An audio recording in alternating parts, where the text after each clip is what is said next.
Il-Fondazzjoni Għażat u l-Ambaxxata tal-Istati Uniti f'Malta il-ġimgħa organizzaw diskussjoni mal-Professur Kevin Smith, id-Direttur ta' Kiplinger Program in Public Affairs Journalism.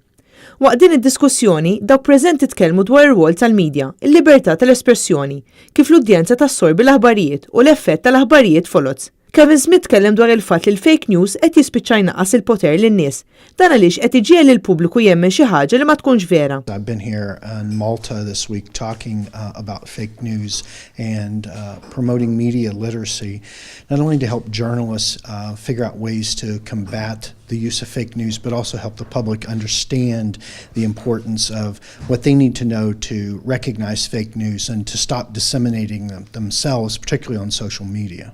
U għad tkellem ukoll dwar is-sitwazzjoni preżenti f'pajjiżna. Everybody has their particular sides of the story and shares those exclusively with their people. So I know it's becoming increasingly difficult for people in Malta to disseminate what is the real truth when you have two completely different sides telling different stories. Waqt din il-laqa, dawk preżenti tkellmu dwar il-ġurnalisti Maltin li qed isibuha dejjem aktar diffiċli biex jaħdmu għax qed iħossuhom medda. Huma saħħu l-fatt li sal-lum għadha ma sarix ġustizzja wara qtil tal-ġurnalista Defni Caruana Galizja.